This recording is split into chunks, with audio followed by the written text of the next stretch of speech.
जी, जी, नमस्ते। मैं मृणय नागर। प्रारंभिक मेरा एजुकेशन वगैरह सब कुछ उज्जैन से ही रहा है। मैंने एमबीए मार्केटिंग फाइनेंस में करके और कॉलेज से ही एक्सिस बैंक में प्लेसमेंट हुआ। 2012 से लेके तो 2020 तक मैंने बैंकिंग करियर मेरा रहा है। एक सेल्स एग्जीक्यूटिव से लेके एरिया मैनेजर तक की पोस्ट मैंने ली और एक 7,000 रुपए की बेसिक मंथली सैलरी से लेके तो 8 लाख पर एनम तक का पैकेज मैंने लिया 2020 में। आ, लगभग 20 लोगों की टीम मेरे नीचे काम करती थी। कोरोना के बाद में ये सब कुछ देखते हुए हम लोगों ने 2 साल पहले 2018 में हम लोगों ने कमर्शियल डेयरी फार्म स्टार्ट किया था मेरे छोटे भाई के पर्पस के लिए। उस वो सीए फाइनल ड्रॉप आउट है। तो हम लोगों का ऐसा कुछ हुआ कि हम कुछ गाय से रिलेटेड करते हैं क्योंकि मेरे पिताजी की बहुत ही दिल से तमन्ना थी कि घर में एक गाय हो। तो घर में तो पॉसिबल नहीं था लेकिन प्रभु कृपा से हमारे पास एक छोटा सा फार्म जितना एरिया था। हमने वहां पर गाय फार्मिंग स्टार्ट किया और अच्छा चल रहा था। बट वहाँ एक प्रॉब्लम क्रिएट हुआ जिससे हमें इस बिजनेस को लेके आइडिया आया। जब गाय दूध देना बंद कर देती है तो उसे हमें बिज़नेस पर्पज़ से हमारे खूँटे से या हमारे फ़ार्म से उसे अलविदा कहना पड़ता है। लेकिन वो बिज़नेस की मजबूरी है, करना ही होगा क्योंकि अगर ऐसा नहीं करेंगे तो वो बिज़नेस के लिए हार्म देता है। लेकिन पिताजी वहाँ पर बहुत ज़्यादा अ, उसमें आ गए थे, क्या कहते हैं, दुःख में आ गए थे कि यार मेरे खूँटे से गाय क्यों जा रही है? बोले दूध ना दे ना सही लेकिन वहाँ रहे, तो अगर वहाँ रहती है, तो हमारे बिज़नेस के लिए अच्छा नहीं है और अगर हम वहाँ नहीं करें तो वो भी अच्छा नहीं है। तो 1 साल, 1.5 साल तक इस बात पे मंथन चला और फिर ऐसा कुछ आया कि क्यों ना बोले गाय के गोबर और गौमूत्र से कुछ ऐसा स्टार्ट किया जाए कि बिना दूध देने वाली गाय से भी हम हमारे खूँटे से उसको वहाँ से नहीं हटाएँ और उससे भी कुछ इनकम जनरेट हो। तो यही कुछ रिसर्च और एक्सपेरिमेंट्स चले, कुछ सीखा, कुछ यूट्यूब से सीखा, कुछ मैं पर्सनली एक जगह जाकर वहाँ से सीखा। तो वहाँ से सीखने के बाद मुझे ये जानकारी लगी कि गोबर और गौमूत्र से हम बिना दूध देने वाली भी 2 गाय अगर हमारे पास है, तो हम 4 लोगों का परिवार का भरण-पोषण आसानी से कर सकते हैं। और बस वहाँ से एक किक स्टार्ट मिला, तो 2020 में मैंने जॉब भी क्विट किया और आफ्टर कोरोना, कोरोना हमारा जून में खत्म हो चुका था। मैंने मई में खत्म किया मेरा जॉब को और उसके बाद हम लोगों ने खुद ने सोचना, विचारना, सारी चीज़ें स्टार्ट की, बार-बार बना-बना करके देखना, सब कुछ हमने यहाँ पे किया। जो सीखा था उसमें भी कुछ चेंजेस करने हैं, वो सब कुछ किया। हमारे गुरुजी हैं जिन्होंने मुझे सिखाया था, श्री जितेंद्र जी भागने, उनका मैं बहुत-बहुत धन्यवाद देता हूँ कि उन्होंने मुझे सब कुछ ये सिखाया।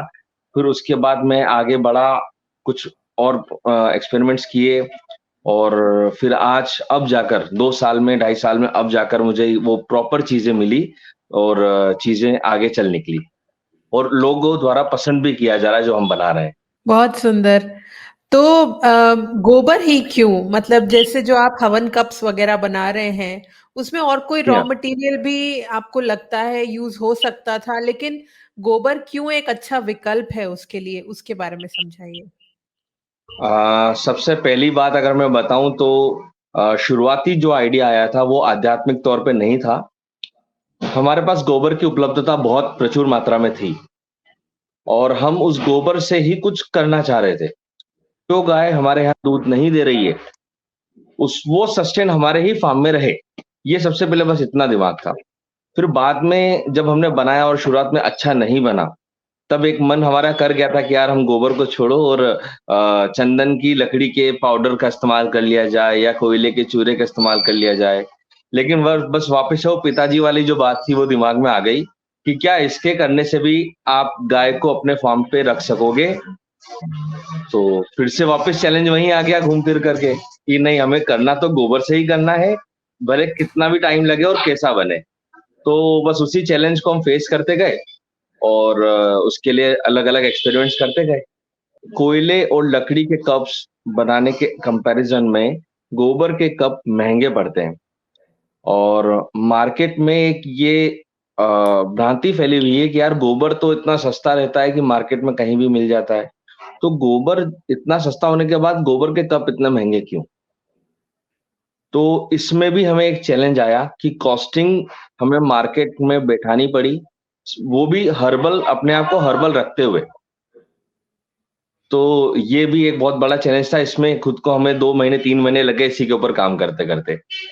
फिर नहीं, हम ये ये बहुत चीज़ हर्बल दे पाए। डिस्टिंग्विशिंग फैक्टर है आपके हवन कप्स का कि गोबर के साथ-साथ आप कंप्लीटली नेचुरल मटेरियल्स यूज़ कर रहे हैं, बैम्बू नहीं यूज़ कर रहे हैं। मतलब एक तरीके से आपके फादर का जो विज़न है उसने आपको एक तरीके से सीधा बेस्ट चीज़ पे पहुँचा दिया, मैं कह सकती हूँ। वो तो हम कह सकते हैं ना, पुराने टाइम पे वो हॉर्स वाले तांगे चलते थे, जो जिनके आंखों पर इस तरीके से एक पट्टी हुआ करती थी। तो हमारे फादर के विजन ने हमें बस वो पट्टी दे दी थी कि वो गाय हमारे फार्म से नहीं जाना चाहिए। तो बस अब जो भी काम किया हमने उसी के लिए काम किया। सच में एक आदर्श पिता और फिर कह सकते हैं आदर्श बच्चों वाला आपने भी काम निभाया उसके बाद। तो अच्छा ये बताइए, कहा जाता है हमारे शास्त्रों में कि बैम्बू नहीं जलाना चाहिए, तो उसका जी क्या हाँ। रीज़न है? और गोबर का तो बहुत हमेशा से अग्निहोत्र में कहा गया है कि गोबर ही जलाना चाहिए घी के साथ। तो उसके बारे में भी आपने कुछ स्टडी किया है क्या कि बैम्बू जलाने से क्या होता है और गोबर जलाने से क्या होता है? एग्जैक्ट मैं कोट नहीं कर पाऊंगा। बस मैंने जो सुना है, मैंने उसको 2-3 लोगों से, अलग-अलग लोगों से सुना है, लेकिन एक ही चीज सेम निकल के आई है। मुझे नहीं पता वो कितना सही है, लेकिन ऐसा सुना है कि बांस जलाने से, बैम्बू जलाने से एक गैस रिलीज होता है जो ह्यूमंस में इनफर्टिलिटी में प्रॉब्लम क्रिएट करता है। इसलिए हमारे पूर्वज अंतिम क्रिया में भी बांस को निकाल करके और शव जलाया करते थे। तो ये कॉमन बात है जो मुझे अलग-अलग लोगों से सेम चीज़ें सुनने को मिली। अब ये कहाँ प्रमाणित है, इसका मुझे अभी तक रीज़न मिला नहीं। लेकिन हाँ, जो अभी तक मुझे सबसे ज़्यादा सुनने को मिला वो यही है। बट ये तो देखा ही जा रहा है कि इनफर्टिलिटी बहुत ज़्यादा बढ़ती जा रही है और अगरबत्ती जिसमें खूब ज़्यादा बैम्बू का इस्तेमाल होता है, उसकी वजह से काफ़ी ज़्यादा ये हो सकता है लिंकेज हो।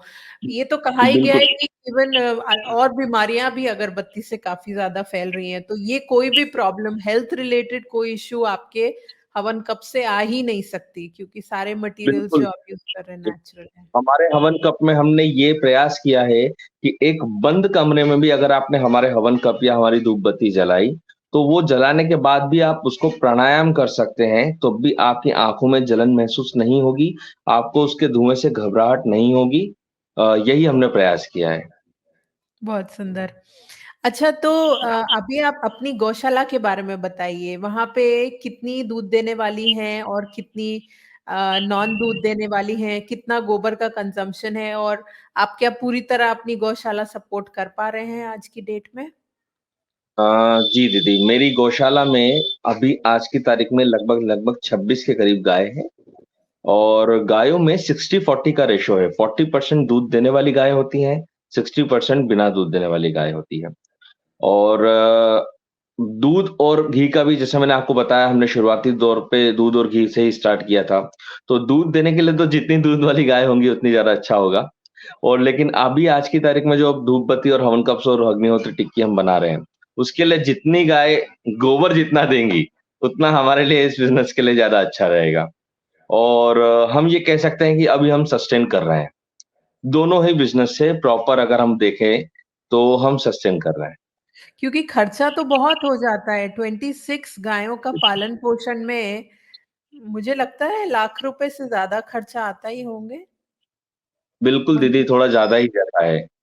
उनके लिए ड्राई फ़ोडर, ग्रीन फ़ोडर, उनके लिए जो हम उनको पशु आहार जो खिलाते हैं, वो उनकी आयुर्वेदिक दवाइयाँ, फिर उनके लिए 2 लोग जो 24 घंटे वहाँ पर रहें, तो वो सारी चीज़ों को अगर मिला लिया जाए तो लगभग 1 से 1.5 लाख रुपए के बीच में एक्सपेंसेस सारे आते हैं। बहुत अच्छा। और आपकी घी और दूध की भी बात करें तो घी क्योंकि मैं कहूँगी एक तरीके से एक आइडियल गौशाला है, जहाँ पे नॉन मिल्किंग गायों को नहीं निकाला जा रहा है। तो ऐसे में आपके वहाँ दूध और घी की क्या वैल्यू आप रखते हैं?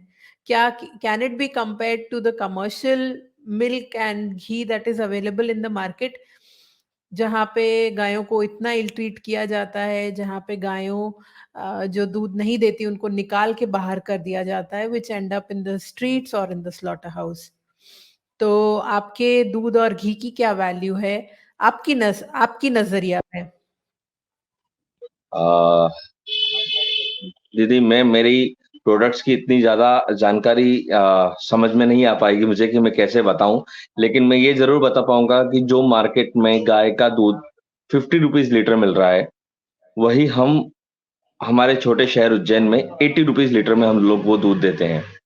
उसका रीज़न है वो सारी चीज़ें जो हम गायों को खिलाते हैं, उसका रीज़न कि वो शुद्धता जो हम मेंटेन करते हैं।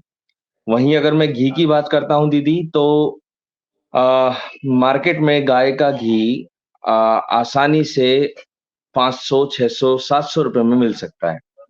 वहीं उज्जैन जैसी जगह पे हम हमारे यहाँ से जो घी देते हैं, वो ₹2200 लीटर देते हैं। लोग हमसे पूछते हैं कि आप सोना या चांदी मिला करके दे रहे हैं क्या दूध के घी के अंदर? तो हमारा जवाब रहता है कि हम कुछ मिला करके नहीं दे रहे हैं, जो है वैसा के वैसा दे रहे हैं आपको। प्योर देने की कोशिश कर रहे हैं। उसका रीज़न है दीदी 35 टू 40 लीटर दूध लग जाता है 1 लीटर गिर गाय का घी बनाने के लिए। और उसके बाद भी वो हैंड चर्न्ड होता है। हम उसे मथ करके बनाते हैं। जैसे शास्त्रों में कहा गया है ना कि घी अमृत के समान है। तो अमृत तभी कहलाएगा जब वो मथेगा। जब तक हम छाछ को, दही को मथेंगे नहीं और वो मथ करके मक्खन रूपी अमृत आएगा नहीं, वो तब तक हम उसको घी को अमृत नहीं कह सकते। और यही फैक्ट एक साइंटिफिक मैं भी आपको यहाँ पे देना चाहता हूँ कि क्रीम वाला घी और जो भैंस का घी होता है, वो बॉडी में फ्लो होने के लिए, पचने के लिए उसको 39 डिग्री का टेम्परेचर लगता है और ह्यूमन बॉडी का जो टेम्परेचर होता है, वो 37.3 डिग्री होता है और वहीं गाय का अगर हम मथा हुआ हैंड चर्न घी खाते हैं, तो वो केवल 37 डिग्री पर पे मेल्ट हो जाता है। मतलब अगर हम गाय का घी कंज़्यूम करते हैं हमारी बॉडी के लिए, तो हमें एक्स्ट्रा कुछ एफर्ट उसको पचाने के लिए नहीं लगते हैं। तो कोई ब्लॉकेज नहीं होता है, कोई वॉल खराब नहीं होता है, कोई कोलेस्ट्रॉल नहीं बढ़ता है। ये सारी चीज़ ये मैंने कुछ-कुछ थोड़ा स्टडी किया था, तो उसमें मुझे सामने निकल के आया चीज़ें। बिल्कुल, बिल्कुल। आपने बिल्कुल सही बात कही और भी कई एडवांटेजेस हैं देसी गाय के घी के, डीएचए ज़्यादा होता है, ओमेगा 3, ओमेगा 6, ओमेगा 9 का जो रेशियो है वो ज़्यादा होता है। आपने गिर गाय की बात की, लेकिन आप हैं मध्य प्रदेश में, तो गुजरात की गाय मध्य प्रदेश कैसे पहुँची? अब बहुत बड़ा चैलेंज रहा दीदी। हम लोगों में स्टार्टिंग में हमें आइडिया नहीं था।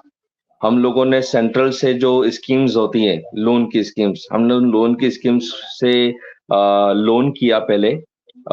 चूँकि हमारे पास फार्म हमारा लैंड हमारा खुद का था, तो हमें वो स्कीम तो बहुत ईज़िली मिल गई। बट हमें गायों का नॉलेज नहीं था। तो वहाँ ना गवर्नमेंट ऑफिसर ने उस हमारे लोन पे लिख दिया कि एचएफ गाय का आपका स्कीम है।